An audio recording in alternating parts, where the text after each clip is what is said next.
საქართველოს ეროვნული გმირის გენერალ-მაიორ გენო ადამიანის დაბადების დღესთან დაკავშირებით აფხაზეთის ავტონომიური რესპუბლიკის მთავრობის თავმჯდომარემ აფხაზეთის მთავრობის წევრებთან ერთად გმირთა მოედანზე გენო ადამიანის ბიუსტი ყვავილებით შეამკო და საქართველოს ტერიტორიული მთლიანობისთვის დაღუპული გმირების ხსოვნას პატევი მიაგო.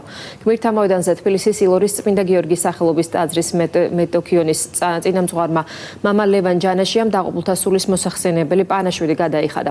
გენერალ-მაიორი გენო ადამია იყო საქართველოს შეიარაღებული ძალების 23-მე მექანიზებული ბრიგადის მეთაური. 1993 წლის 27 სექტემბერს სოხუმის დაცემის შემდეგ მან უარი თქვა დანებებაზე და მცირე ძალებით განაგრძობდა სეპარატისტებისთვის წინააღმდეგობის გაწევას. 28 სექტემბერს ის კელასურის ხიდთან ბრძოლაში დაიღუპა. 2020 წელს კი გენო ადამიანს საქართველოს ეროვნული გმირის წოდება მიენიჭა.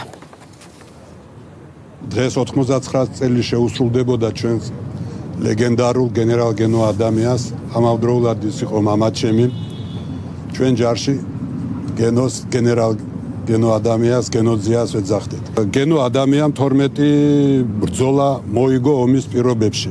ეს იყო უკომპრომისო და შეუვალი ადამიანი, რომელმაც დაგვამახსოვრა თავი როგორც ძალიან თბილმა, ძალიან მეგობრულმა ადამიანმა და ამავდროულად ის იყო შეუვალი და ის იყო მტრის მიმართ და საერთოდ საქმის მიმართ ძალიან კონკრეტულად ჩამოყალიბებული პიროვნება.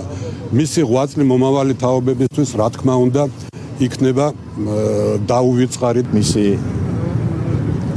ღვაწლი ქვეყნისა და ერის წინაშე არის განუზომელი და ჩვენი ვალია, რომ ჩვენს მომავალ თაობას გადავცეთ ჩვენი გმირების შესახებ და ყველაფერი გავაკეთოთ იმისათვის, რომ მათი სახელი იყოს უკტავი და ახსოვდეს ჩვენს ქვეყანას და ჩვენს მომავალ თაობას.